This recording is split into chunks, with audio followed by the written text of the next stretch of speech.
Avant de commencer, attends, si t'es pas abonné, abonne-toi sur ma chaîne. Je t'attends. Merci.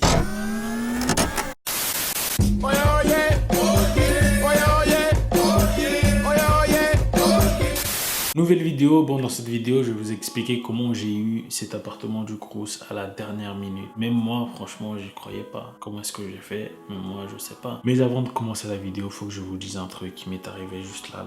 Tu vois, avant de commencer la vidéo je me suis dit vas-y faut que je me fasse beau et tout, faut que je me coupe les cheveux tout seul. Parce que moi ouais je fais partie de l'élite, je me coupe les cheveux tout seul. J'étais là tranquillement, je me coupe les cheveux, nanana, tout se passait bien. Quand soudain j'ai remarqué qu'il y avait un gros trou là. Je me suis dit bon là soit je baisse vraiment au maximum sur Boula Z, mais Boula Z genre impossible. Donc là actuellement une coupe entre Boula Z et dégradé.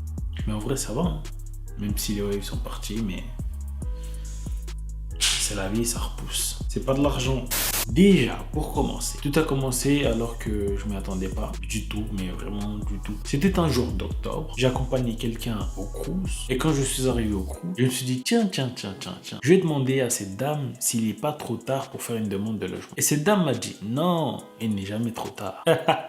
Ensuite, elle m'a passé une feuille et une adresse mail. Et quand je suis rentré chez moi, je me suis dit, bon, je vais quand même essayer, mais sans vraiment espérer quelque chose. Je me suis dit, bon, là, c'est perdu d'avance. Je vois des gens qui se plaignent sur Twitter depuis le mois de mai, qui ne trouvent pas de logement. Mais comme je suis quelqu'un qui aime bien les défis, je me suis dit, bon, j'ai rien à perdre, qui tente rien n'a rien. Je vais essayer, juste comme ça, je vais essayer. J'ai envoyé un mail au mail qu'elle m'a donné. Et 3 jours après, j'ai une confirmation qu'ils ont bien reçu le mail et qu'ils allaient traiter ça. Je me suis dit, bon, ok, ils vont traiter ça, je vais dans l'attente, ça va durer 5-6 mois. Et voilà. Mais au bout de 2 semaines, une proposition de logement. Je me suis dit, bon, écoute, là, tu as fait une demande alors que au départ, c'était juste comme ça. Maintenant, il va falloir que tu assumes. Il va falloir que tu acceptes. Et bah, voilà. Maintenant, ça fait 1 an que je suis là. Et franchement, je ne regrette rien du tout. Je vais continuer jusqu'à l'année prochaine et encore jusqu'à la fin de mes études. Voilà comment je l'ai eu. Alors, je ne sais pas si c'est par chance ou je ne sais pas quoi, mais j'ai une petite idée. En fait, ils m'ont donné un logement que je pense personnellement que personne ne voulait. Pourquoi? Parce qu'en fait, je suis au rez-de-chaussée. Vraiment, j'ai pas de voisins, moi, ici au rez-de-chaussée. Ils sont tous en haut. Ici, il n'y a personne. Je suis obligé de vivre avec les volets ouverts comme ça, là, semi-ouverts. Parce que rideau, déjà, t'as pas le droit de percer. Bon, il y a des trucs exprès pour coller, mais flemme d'aller, je sais pas. Ça me va comme ça, après. Et je pense qu'ils m'ont filé ça parce que, voilà, personne qui voulait, le bail était vide. Parce qu'ici, au rez-de-chaussée, il y a presque personne. Je suis tout seul avec la gardienne, bien évidemment. Et voilà, ils se sont dit, bon, on va boucher les trous. T'es le bienvenu.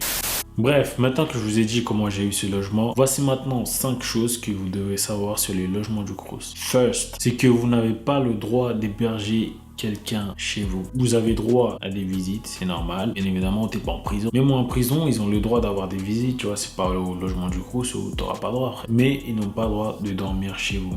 La deuxième chose, c'est qu'il y a une gardienne qui vit ici, pas pour vous surveiller, mais plus pour la sécurité du bâtiment, du truc et tout, voilà. Parce que moi, je suis dans une résidence et voilà, on est nombreux. Il faut quelqu'un pour surveiller si tout se passe bien et tout. Après, voilà. Après, si t'héberges des gens, bah, tu vas te faire cramer. Surtout que moi, je suis au rez-de-chaussée et elle aussi. Donc, c'est ma voisine. Si, voilà, si elle voit qu'il y a des gens, bon, qui dorment chez moi et tout. Après, peut-être que j'aurai une sanction. Au pire des cas, je serai viré d'ici. Et moi, pour ma part, j'ai jamais eu de problème ici. C'est une dame très gentille, tout ça. Après, je la vois pas tous les jours, donc ça va.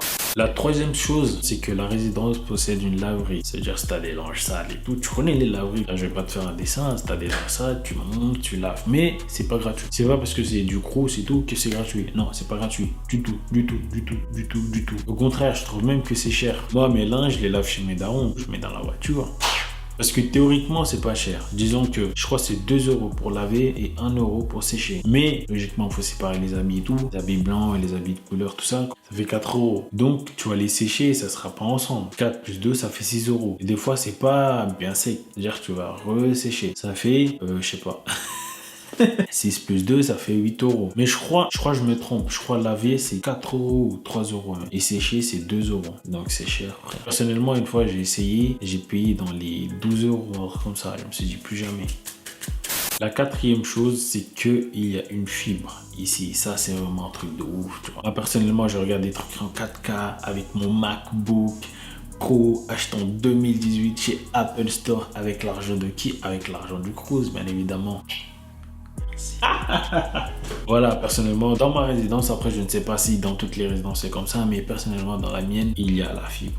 La cinquième chose que vous devrez savoir, ça c'est une chose très importante, vraiment une chose très importante, c'est que le Crous possède une clé de chez vous. Vous allez me dire ouais c'est pas grave, mais en fait le truc c'est quoi? C'est que quand il y a des travaux par exemple, ils préviennent tel ou tel jour. Maintenant, si les ouvriers viennent et ils sonnent chez une fois, tu réponds pas, tu es dans un sommeil profond. Deux fois, tu réponds pas, ils rentrent. Maintenant, imagine, t'es une meuf, tu dors comme tu veux.